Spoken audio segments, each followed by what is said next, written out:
Well, good afternoon, everyone, and welcome to Studio 3 here at the NASCAR Productions facility in Concord, North Carolina. My name is Chris Wilner, and on behalf of Hendrick Motorsports, we are glad to have members of the media here, as well as all of you tuning in live to the Hendrick Motorsports YouTube page, as well as SiriusXM Channel 90 and the NASCAR channel, amongst other social media platforms. I am joined by some special guests here today in Studio 3, beginning with Rick Hendrick, owner of Hendrick Motorsports, Connor Zilisch, the new driver of the Hendrick Motorsports Ally number 48 Chevrolet, beginning in 2028. Jeff Gordon, Vice Chairman of Hendrick Motorsports, along with Andrea Brimmer, who's joining us from Los Angeles, the Chief Marketing and PR Officer of Ally Financial. Ally is the full-time primary sponsor of the number 48 Hendrick Motorsports team and the only full-time primary sponsor in the NASCAR Cup Series. So appreciate all of you for joining us here today.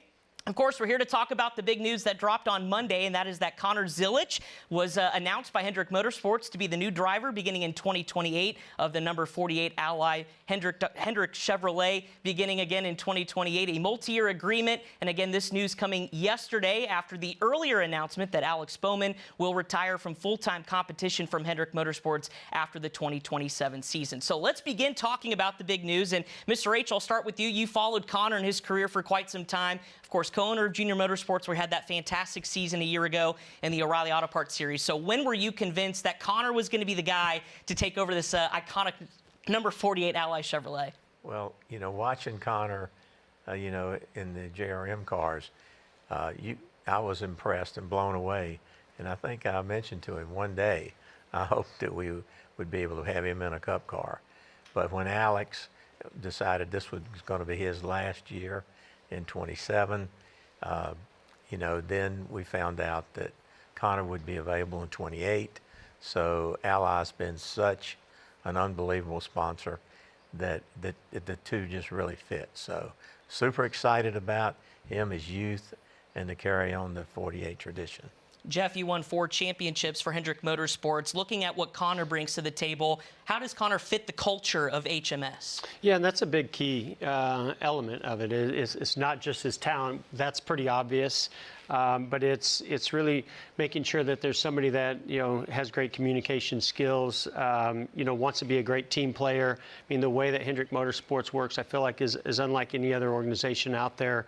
And I get the pleasure to sit in on those debriefs with the drivers and the crew chiefs, engineers, and the more transparent you are, the more confident you are, the more information that you can add to the conversation. It elevates the entire organization. So, you know, we all knew how talented he was on the road courses. To me, I think a lot of it was, well, what can he do on ovals? And he proved and is continuing to prove that he's good behind the wheel at any track that you put him out there on the track. And Andrea, Ally has built such a great relationship and such an iconic identity with the number 48 at Hendrick Motorsports. What excites you about Connor being the next face and partner with the brand? Yeah, I mean, I think 2 things. One, when Rick Hendrick and Jeff Gordon tell you that they're excited about a driver, you obviously put a lot of faith and a lot of stock in that, and we're hungry to win some championships. So excited about Connor and his ability to do that. I think secondly, we always look for brand ambassadors that embody the same values that Ally has. Somebody that is going to bring some spirit and some personality, and really follow in the footsteps of people like Jimmy and Alex, who have just been such great and I think iconic ambassadors for us, and the things that they've done, the way they've showed up, the way that they've interacted with the fans, and the way that they've supported our brand. And in the conversations I've had so far with Connor, he seems like he's going to be one of the greats in terms of doing that as well. So we're really excited about that. And Connor, big week for you. You've accomplished a lot in your career at such a short time, but you get to take the wheel in 28 of this iconic number 48 Ally Chevrolet. What does this opportunity mean for you? Yeah, it means the world to me. You know, I think growing up, every kid who watches NASCAR and grows up racing dreams of racing for Mr. Hendrick and Hendrick Motorsports. So, yeah, the opportunity is certainly a dream come true. I'm really excited for 2028 and working with Ally and everyone at Hendrick Motorsports. It's going to be a lot of fun and certainly, you know, carrying on the tradition and legacy of the 48 car and continuing to create my own story and path with Hendrick Motorsports is really exciting. We've got a lot of great media members joining us here that are anxious to talk to all four of you rather, as we will begin with our media questions. And again, please use the raise hand feature if you have a question. We'll call on you and unmute your line and begin by giving us your name and outlet. We'll begin with Jeff Gluck. Hey guys, yeah, I'm just wondering, what was the sensitivities like in navigating this situation with another Chevrolet team? Obviously, it's all part of the same camp. It's not like you were going to another manufacturer and trying to get a driver from outside. Did that add any extra wrinkle to the negotiations compared to a different type of driver signing? Well, I think, first of all, Justin has been phenomenal. We reached out to him, talked to him. We knew he gave Connor the freedom to go out and talk to someone, beyond 27. And so we met with Justin. We respect him. We work together extremely well. So we knew if Connor was going out and explore the opportunities, we wanted to be the team. So it actually worked out really well. All right, we'll go to Bob Pockrass. Bob?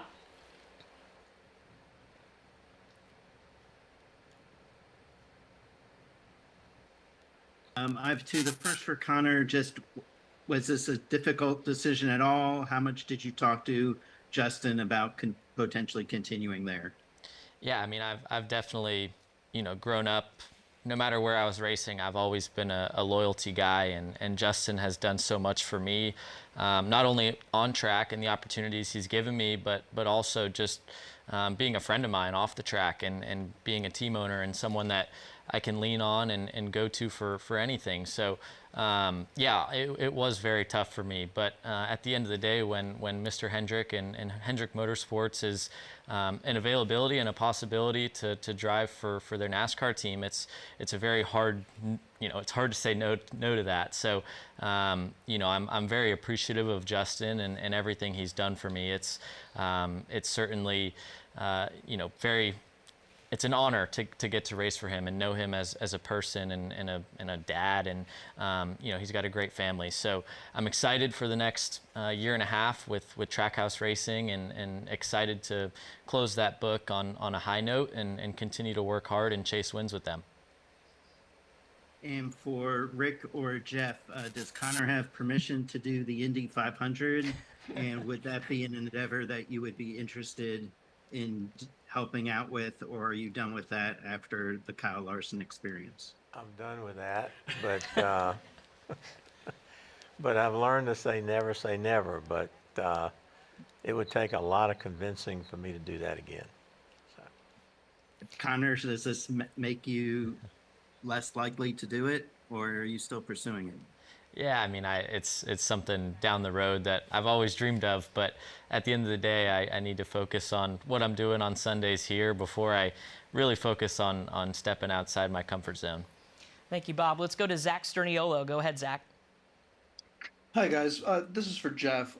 Why did 2027 make the most sense for Connor to join? Was there any did you look at all into bringing him on any sooner for the 2027 season, excuse me, and what made now the right time for this all to come together? Yeah, and it all did come together the way it was meant to be.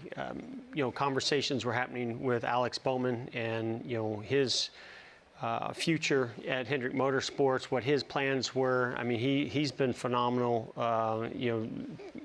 Obviously, Ally, has really enjoyed what he's done for them, but we've enjoyed it as well. He's done a lot for Hendrick Motorsports. He's been successful there, and so when he told us, hey, I want next year to be my final year, then that pretty much put the next thing in motion. And it was around that same time that we had heard that Connor was going to be out, talking to teams about 28 and beyond. And as Rick mentioned, when that happened, the first thing that we did was reached out to Justin Marks and talked to him about 28, and to kind of get the blessing to be able to sit down with Connor and start talking about that. But yeah, the stars really pretty much aligned with Alex's decision, as well as with Connor's decision to look beyond 27.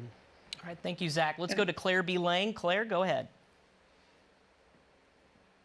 Hendrick, it has been said way since I started covering the sport that if you want a young driver, you get him.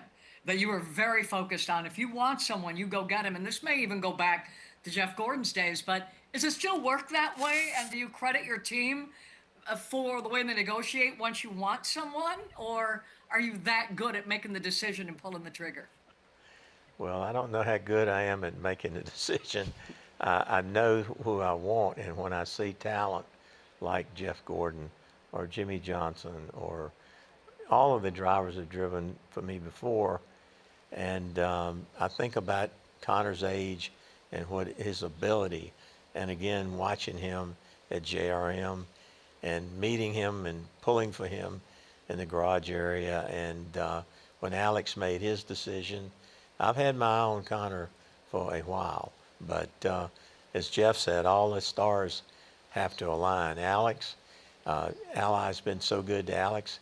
He's been good to them, and we wanted it to be on Alex's term.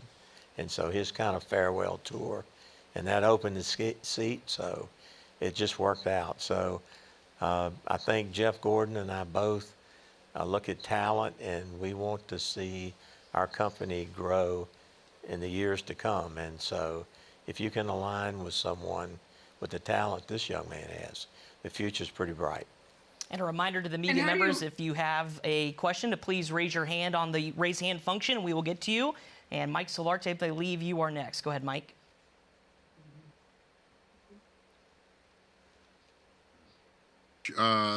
This is a question for Connor. You're sitting in between a pair of Hall of Famers. You're inheriting the number 48, which was made obviously huge by Jimmy Johnson. What is your feeling, your level of pressure going into this new venture in 28? Yeah, I mean, obviously there's pressure that's involved with driving the number 48 Ally Chevrolet. Following up Jimmy and Alex, I grew up watching Jimmy race, and I would more so call it an honor than pressure. I know what I'm getting myself into. I know that success is the standard, and I hold myself to a high standard. So I'm really excited about it, honestly, more than I am nervous or pressured. And being able to work with these two guys every day is something that I'm really excited for. And driving the 48 and being a part of that legacy and creating my own story is something I'm really excited for as well. All right, we will continue on with Deb Williams. Go ahead, Deb.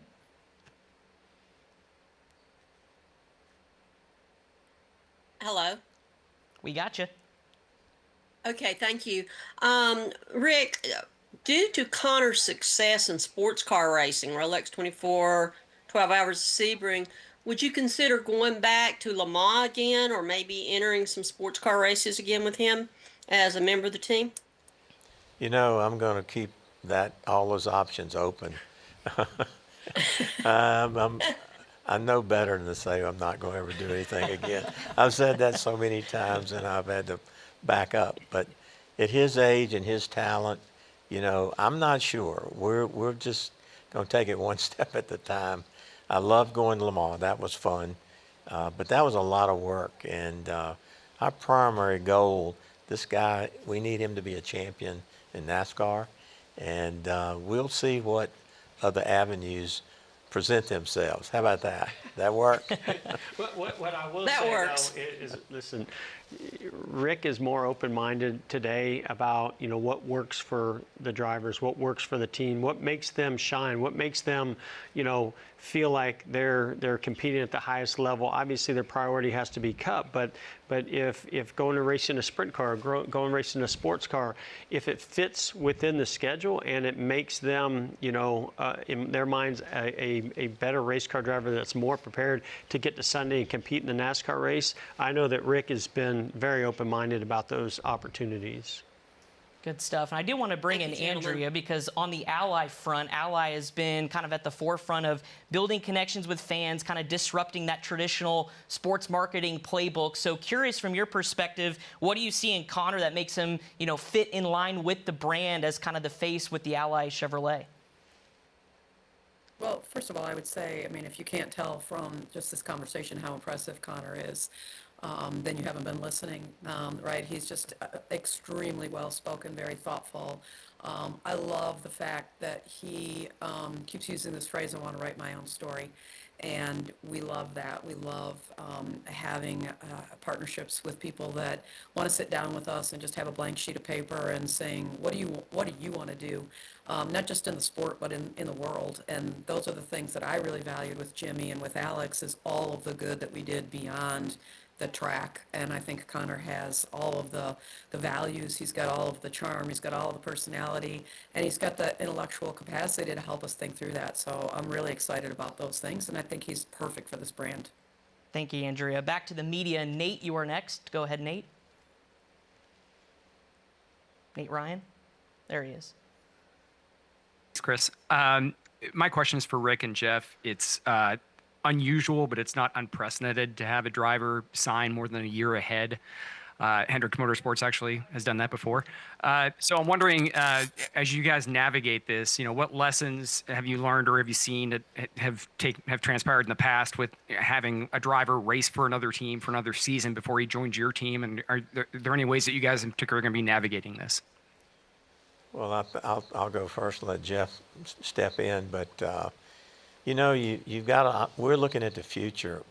Ally is the only sponsor, we mentioned it, that takes the whole car all year. So we had conversations about Connor, and when you have an opportunity for a guy like this, if you have to wait a year, that's okay. I mean, it means so much to be able to have him in the organization in the future. And if you have to wait a year, it's okay. So those opportunities don't come along. If we'd waited till next year, he wouldn't be available. So we're excited about it. Jeff? Yeah, I mean, obviously, you don't always.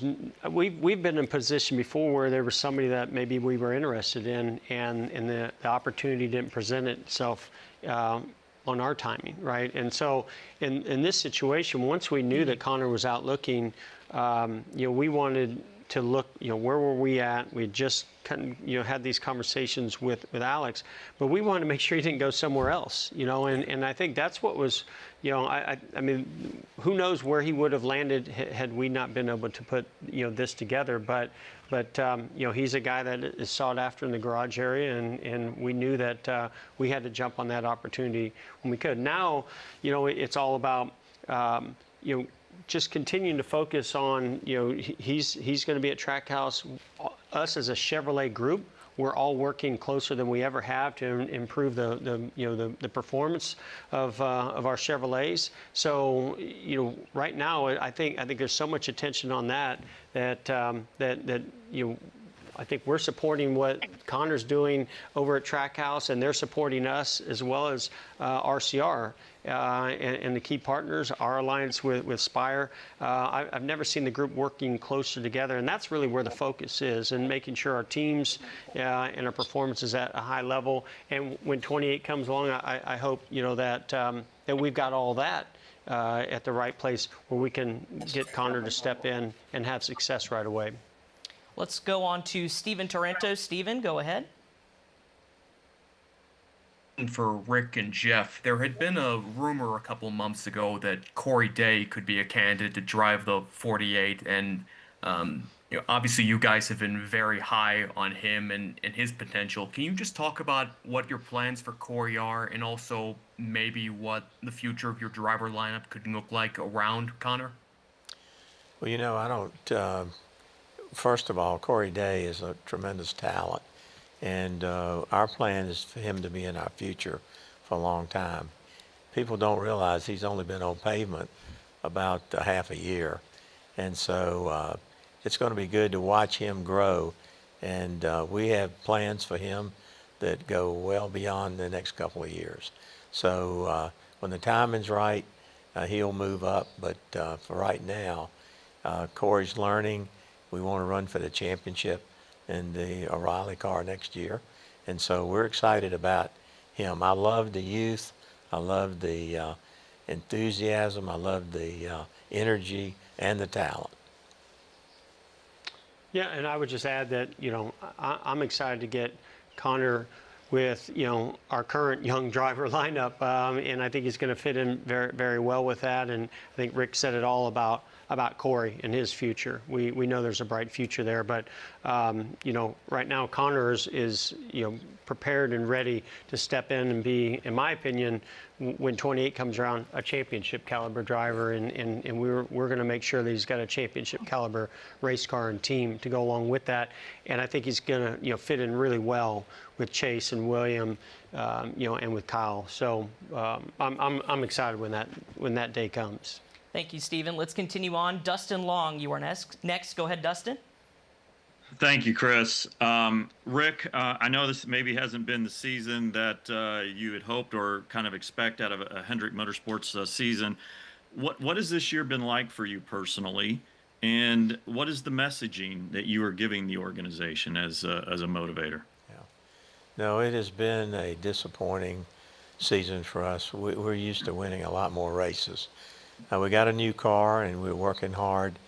You know, when you get the organization, they're digging in. I think we're working harder than we've ever worked, and we're seeing the progression. And we're not where we need to be, but our company, when we dig in, we've got the talented people. We'll figure it out. And so, you know, you come off a season, you win a championship, but then you got a new car, you got to figure it out, and you work hard. But what I love about our company, we don't point any fingers, and we don't jump on each other. We lock arms and say, together, we're stronger together, and they're not going to keep us down forever. So I think we're seeing the growth. We're getting better, and not where we want to be, but we're never going to surrender. All right, Joseph Sirigley, you are next. Joseph, go ahead with your question. My question is for Rick and Jeff. So with Connor being signed 18 months ahead of when he's actually going to drive the 48, what does the next 18 months look for you guys as far as it comes to communicating with Connor? Is there any level of additional support that you can give Connor and Trackhouse Racing next year in order to make his transition into the 48 more seamless? Well, I think when we met with Justin, we offered to help in any way we could. And, you know, we're all one big team with Chevrolet. We get with the tide rides together when we all get better. And so anything we can do as a fellow Chevrolet team, we've got the door open to help in any way we can. So I think, again, we've got a great relationship with Justin. We respect the fact that Connor races for him the rest of this year and next year. So it's our advantage to help Trackhouse do as well as they can. And that's the true partnership we have within Chevrolet. Yeah, and as I mentioned, you know, as far as Hendrick Motorsports, it's also about us, besides what Rick said about working with our you know, fellow Chevy key partners and teammates there, to elevate all of us. It's about also internally just, and we're always doing. I do want to say one thing about Rick. You know, everybody thinks that Hendrick Motorsports is all about the resources and you know, winning races, and that we shine when we're doing that. I'm going to tell you what, the leadership of Rick right now in our organization has been instrumental to, you know, that. Having 4 cars in the top 10 this past weekend in Richmond.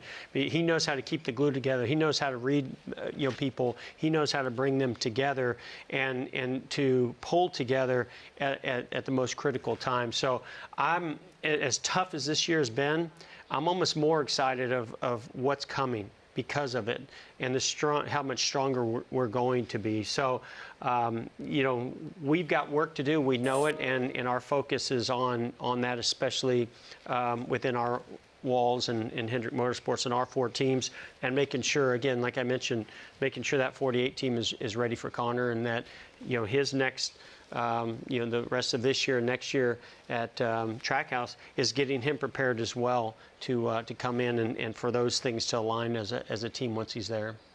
All right, let's move on to Rob Tiongson with the podium finish. Go ahead, Rob. Thank you, Rob Sampson from the Podium Finish. My questions are for Connor and for Jeff. Connor, I've tracked your career since 2023 when Tom Sheehan pointed you out in the TA2 paddock as someone to watch, and now you got this opportunity in 2028. What's some of the technical habits you're looking to bring over from those experiences that you look forward to merging with Hendrick in 2028? And for you, Jeff, you're kind of the trendsetter, the one that set the mold for young drivers to be in a position like this, like Connor and the drivers at Hendrick. So what's it mean for you to be someone that can mentor Connor and also kind of reflect on your journey now in your role? Yeah, I mean, I'll start. You know, for me, I've been fortunate to drive so many different cars and series at 20 years old, and I've learned a lot of lessons. And certainly, you know, I've never had a challenge as tough as the Cup Series. So, you know, just learning as much as I can, and you know, whether it's this weekend, next weekend, next year.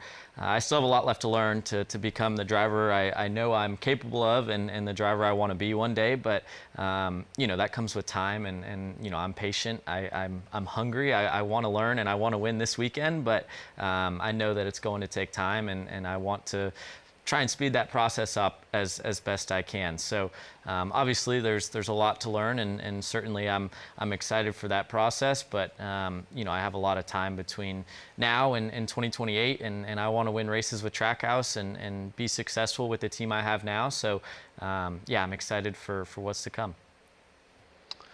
Yeah, I mean, for me, you know, obviously I have experience. It's been a while since I was that young driver behind the wheel, and given the opportunity that Connor's getting, right, to get behind the wheel of a Hendrick Motorsports race car.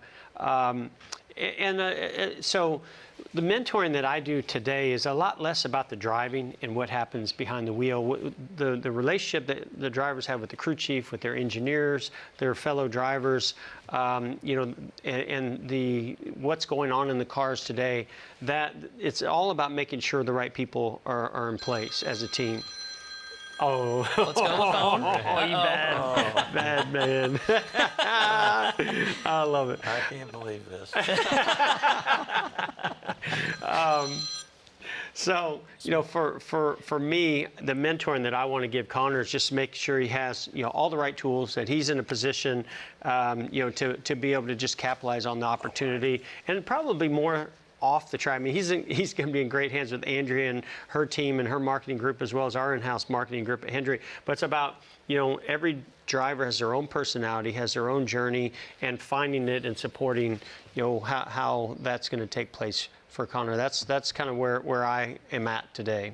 I feel like I have to ask, Mr. H, was that anybody important on the other end that you just sent to my voicemail? wife. Yeah. And I'm going to have to explain to her why I didn't answer the phone. Too. Oh, my goodness. Well, members of the media, we have only about time for a couple more questions. So, again, please use the raise hand function, and we will get to you. Tucker White, you are next. Go ahead, Tucker.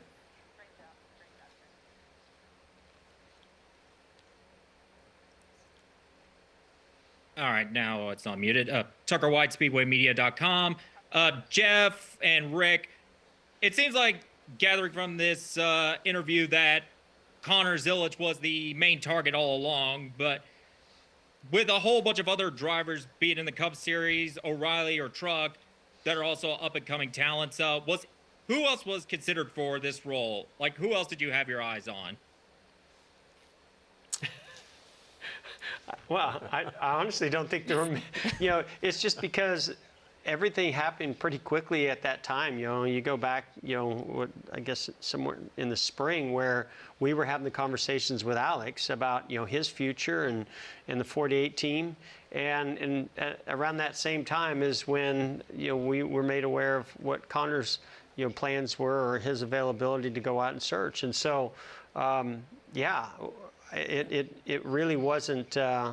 It wasn't a big, broad search. It really kind of, once we knew he was available, we're like, he's been at the top of the list if he was available. So even Rick goes back to, you know, the conversations, and he's seen him at JRM, the success he was having at that time. And I can remember Rick saying to me, is like, boy, you know, that guy's so talented. I'd love to have him in a Hendrick car one day.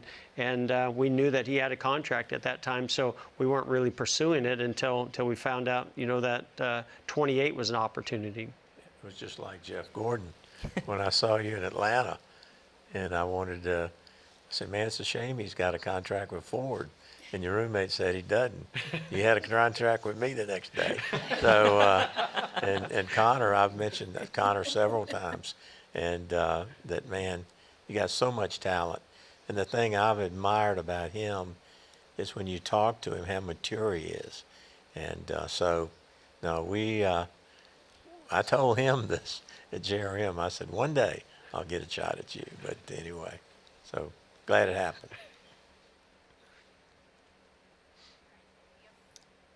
All right. Tucker, do you have a second question? I think that's what we were told. Go ahead. No, I'm good. Okay. Well, we will move on then. Devin Kupka, you are up next. We've got time for a couple more. Again, Devin, you're up next. Hi, yes. I was curious if y'all are able to give a timetable to this, but when did conversations begin with bringing Connor Zilic to the number 48? I don't remember exactly the dates, but it was around the spring. I mean, Connor, you might be able to add to when you... Yeah, I mean, it was earlier this year at some point. You know, it certainly when I was able to go out and talk to teams, you know, Hendrick was obviously one of the teams that was made aware of my situation, and you know, quickly after that, you know, they wanted to find out what Alex wanted to do first and respect his decision, and you know, that kind of teed the ball up, and from there we worked and got this deal put together. Thank you very much for your question. Greg Engel, you are next. Hey guys, I'm actually going to talk to Andrea. Greg Engel with Forbes. Andrea, I didn't want you to think you were being avoided, but I think it's really important to note that you're one of the few sponsors. I've been around the sport for as many years as Jeff and certainly as Mr. H. And you know, the years of the full-time sponsorships are gone. What keeps you in the sport full-time with Ally? And because it would have been, nobody would have, you know, blamed you if you would have stepped away at the end of Alex's career, but yet here you are going strong and ready to continue. What keeps you in the sport? Yeah, thanks for the question. And I'm used to being ignored when I'm with Rick and Jeff, so it's not a new thing. It doesn't hurt my feelings.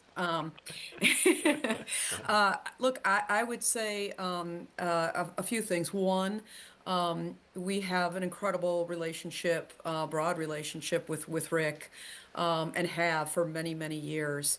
Across a multitude of facets of our business, and that's extremely important to us. And Rick is an incredible partner on every level, and so we've got an incredible amount of respect for him, and very deeply believe in any endeavor that Rick, you know, really puts his energy behind. Secondly, to be honest with you, the growth of what's been happening in NASCAR, and I'd say the reemergence of these younger drivers, and you know, kind of getting back to what I'm calling the rock star era of NASCAR, is really good for our brand. We've seen it really be accretive in terms of the lift in likability, our lifts in awareness, our lifts in sentiment. The fan base is exceptionally loyal.